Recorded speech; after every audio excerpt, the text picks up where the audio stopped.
ذرا اس کو آپ بتائیے ہوا کیا تھا جب آپ وہاں پہنچی؟ سر میں جب گئی وہاں بہت کراؤڈ تھا،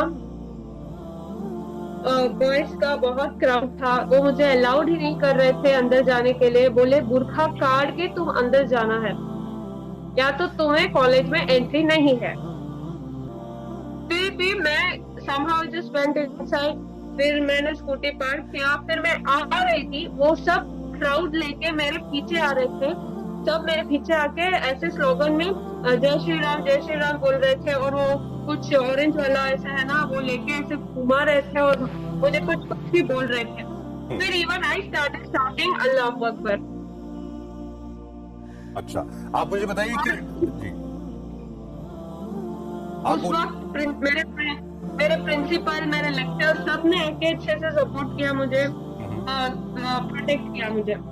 ایون پرنسپل نے کچھ نہیں کہا حجاب کے بارے میں.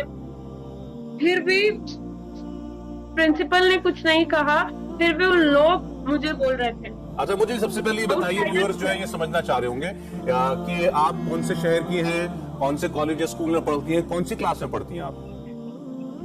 میں بی کام کر رہی ہوں second year. B com second year میں، یعنی پراپر کالج میں ہیں آپ؟ اچھا تو یہ بتائیے کہ یہ آپ کب سے جو ہے آپ سیکنڈ ایئر میں ہیں، مطلب 2 سال سے لگاتار آپ ایسے ہی برقع پہن کے ہی آتی ہیں کالج میں؟ ہاں، ہم برقع پہن کے برقع باہر سے کاٹ کے اندر جاتے ہیں. آپ مطلب بلڈنگ میں انٹر کرنے سے پہلے برقع اتار دیتی ہیں؟ بلڈنگ مطلب کلاس کو انٹر، کیمپس میں جو رہتا ہے نا ادھر کیمپس میں برقع کاٹ کے حجاب ڈال کے اندر جاتے ہیں. بلکہ پرنسپل کو بھی کچھ تکلیف نہیں ہے، پرنسپل نے بھی ہمیں کچھ نہیں بولا. یہ لوگ کھڑ کے ایسے تماشا کر رہے تھے ادھر. برقع جو اتارا میں نے تو مولانا صاحب نے کہا کچھ تو حیا کرو. میں نے بھی کہہ دیا حیا تو آنکھوں میں ہوتی ہے، ذرا پردہ اپنی آنکھوں میں کر لو میاں. میں کیا پردہ کروں؟ انشاءاللہ قرآن کی جو آیت انہوں نے پڑھی ہے وہ غلط کوڈ کی ہے. آپ صحیح بتاتے آپ صحیح بتاتے ہیں. صحیح میں بتاتی ہوں کہ سچائی کس نے انہوں نے کہا تھا. ارے بلبلاتے کیوں سن لیجئے نا، ان کو 20 سیکنڈ بلبلاتے کیوں سن لیجئے نا. تل ملانے کی بات نہیں ہے، مہیلا کے لیے مت بولیے. حجاب اور برقعے میں ایک فرق ہے. حجاب اور برقعے کا فرق سمجھ لیجئے. حجاب کا مطلب ہے صرف یہاں سے اتنے حصے کو ڈھک لینا، برقعے کا مطلب ہے پورے جسم کو ڈھکنا. واجب ہے یا نہیں؟ یہ فرق ہے. اور شریعت میں پردہ جو ہے پورے جسم کا ہے. طواف کرتے ہوئے صرف طواف کرتے دکھائیے جنتا کو کہاں لکھا ہے اللہ نے قرآن میں کہ واجب ہے. دکھائیے جنتا ثبوت مانگ رہی ہے. دکھائیے. یہ پردہ ہے جو آپ کر رہی ہو، بے پردہ ہو کر کھڑی ہو. آپ کیا بکواس کر رہی ہو؟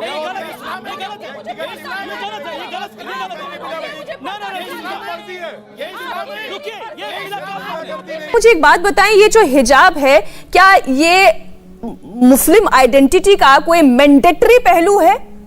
کیا حجاب پہننے سے ہی وہ مسلم ہے یا اس کے مسلم ہونے کا ثبوت حجاب ہے؟ ایسا کہیں لکھا گیا ہے کیا؟ یہ کہیں قرآن میں لکھا ہوا ہے یا کہیں حدیث میں لکھا ہوا ہے کہ مسلم آئیڈینٹی یا مطلب کوئی عورت یدی حجاب پہنتی ہے تو ہی وہ مسلمان کہلائے گی، اس کا حجاب پہننا آوشک ہے، یہ تو پہننا ہی پہننا ہے؟ اکثر لوگ مقررین خواتین کے حجاب کے بارے میں ذکر کرتے ہیں اپنی تقریر میں. اللہ سبحانہ و تعالیٰ قرآن مجید میں پہلے ذکر کرتے ہیں مرد کے حجاب کے بارے میں، پھر کرتے ہیں عورت کے بارے میں. اللہ تعالیٰ فرماتے ہیں سورہ نور میں سورہ نمبر 24 آیت نمبر 30 میں کہ اے مومن، جب بھی آپ کوئی خاتون کو دیکھیں گے، کوئی عورت یا لڑکی کو دیکھیں گے، اگر آپ کا دماغ بھٹکتا ہے فوراً اپنی نظر نیچے کرو. ایک بار ایک مسلمان تھا، ایک مسلم لڑکا جو لڑکی کو دیکھ کے بہت دیر تک گھور رہا تھا. میں نے کہا بھائی صاحب کیا کر رہے، غلط ہے. اس نے کہا ہمارے رسول نے کہا کہ پہلی نظر معاف ہے، دوسری حرام ہے. میں نے ایک نظر بھی مکمل نہیں کی اب تک.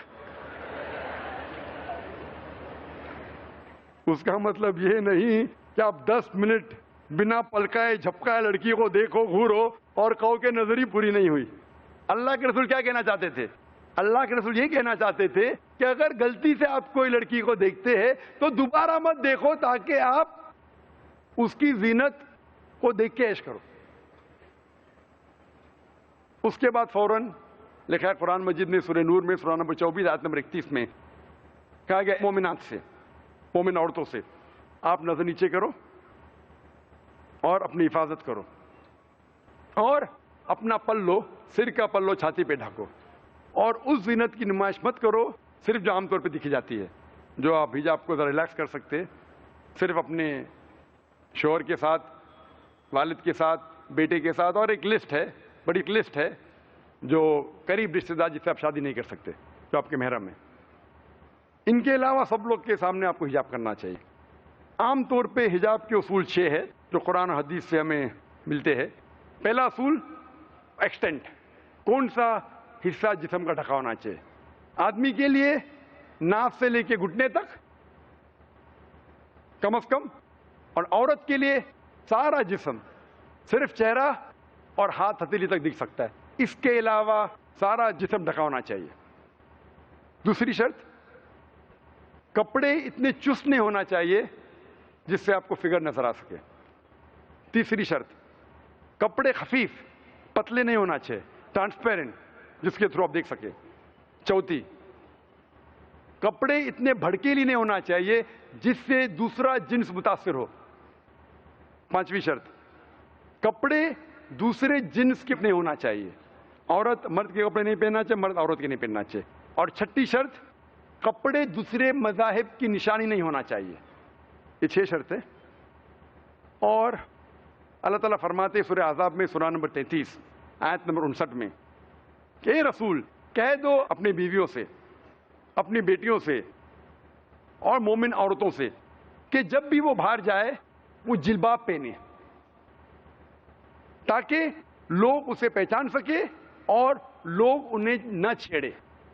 قرآن میں لکھا گیا ہے کہ اللہ تعالیٰ نے حجاب فرمایا ہے خواتین کے لیے. جلباب مطلب ایک اوور کوٹ، تاکہ لوگ انہیں پہچان سکے اور انہیں نہ چھیڑے. میں آپ کو سوال پوچھنا چاہتا ہوں، اگر 2 بہنیں تو یکساں ہے، ٹوئنز ہے، جڑواں بہنیں یکساں دکھتی ہے، دونوں خوبصورت ہے، یکساں خوبصورت ہے، جڑواں ہے، اور دونوں اگر بمبئی کی سڑک پہ چل رہے، مثال کے طور پہ پیڈر روڈ کے اوپر، اور ایک بہن پہنتی ہے اسلامک حجاب، سارا شریر ڈھکا ہوا، صرف چہرہ اور ہاتھ ہتھیلی تک دکھ رہے ہیں، اور دوسری بہن پہنتی ہے ویسٹرن کلوتھس، منیز، شارٹ سکرٹ اور شارٹ منی، اور دونوں بہنیں چل رہے پیڈر روڈ کے اوپر، اور کونے پہ ایک لفنگا ٹھہر رہا ہے کوئی لڑکی کو چھیڑنے کے لیے. میں آپ سے پوچھنا چاہتا ہوں کون سی لڑکی کو چھیڑیں گا، کون سی بہن کو چھیڑیں گا؟ وہ بہن جو اسلامک حجاب پہن رہی ہے کہ وہ بہن جو ویسٹرن کلوز پہن رہی ہے؟ ویسٹرن کلوز، مغربی لباس. آسان سوال، آسان جواب. اسی لیے اللہ تعالیٰ فرماتے کہ اللہ نے کہا خواتین سے کہ اپنے آپ کو ڈھانکو تاکہ لوگ پہچان سکے اور لوگ آپ کو نہ چھیڑے. اس کے بعد اسلامک شریعت میں اگر کوئی آدمی کوئی عورت کا بلاತ್ಕಾರ کرتا ہے، زنا بالجب کرتا ہے، اسلام میں اس کی سزائے موت. غیر مسلمان کہیں گے سزائے موت؟ آج کی تاریخ میں 21ویں صدی میں اسلام ایک ظالم مذہب ہے، بے درد مذہب ہے. لیکن میں جب یہ سوال پوچھتا ہوں غیر مسلمانوں سے، اور ہزاروں غیر مسلمانوں سے پوچھ چکا ہوں کہ اگر اللہ نہ کرے، خدا نہ کرے، اگر کوئی آپ کی والدہ کے ساتھ بلاತ್ಕಾರ کرتا ہے، زنا بالجب کرتا ہے، اور اگر اس بلاತ್ಕಾರ کرنے والے آدمی کو آپ کے سامنے لیا جاتا ہے اور آپ کو جج بنایا جاتا ہے، تو میں پوچھنا چاہتا ہوں آپ اسے کیا سزا دیں گے؟ 100% غیر مسلمانوں نے کہا ہم اسے دیں گے سزائے موت. کچھ غیر مسلمانوں نے کہا میں تو اسے تڑپا تڑپا کے ماروں گا. تو یہ ڈوگلے پنا کیوں؟ آپ کے والدہ کو کوئی ریپ کرتا ہے، بلاತ್ಕಾರ کرتا ہے، آپ کہتے سزائے موت. دوسرے کسی والدہ کا ریپ ہوتا ہے، بلاತ್ಕಾರ ہوتا ہے، آپ کہتے سزائے موت ایک دم خطرناک سزا ہے. کیوں ڈوگلے پنا کیوں؟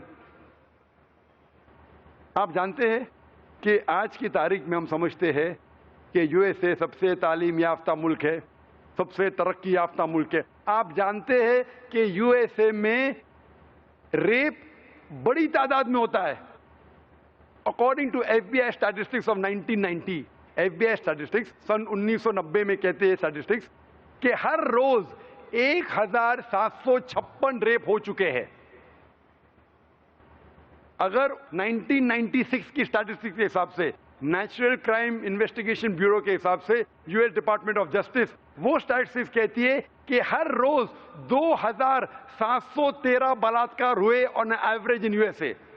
1990 میں 1756, 1996 میں 2713. ہو سکتا ہے یو ایس اے کے لوگ ذرا مرد بن گئے. اور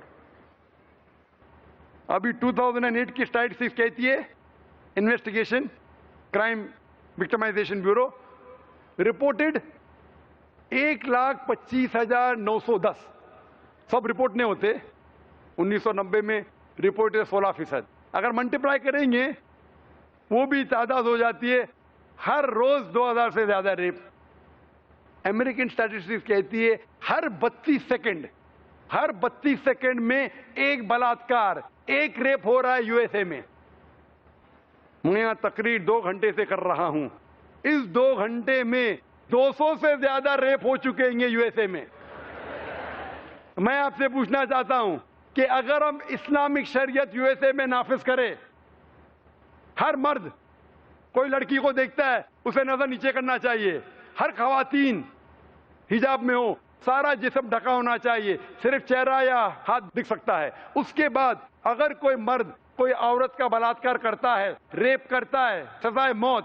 میں پوچھنا چاہتا ہوں کہ یو ایس اے میں ریپ کی تعداد، بلاತ್ಕಾರ کی تعداد بڑھیں گی وہیں کے وہیں رہیں گی یا گھٹیں گی؟ گھٹیں گی.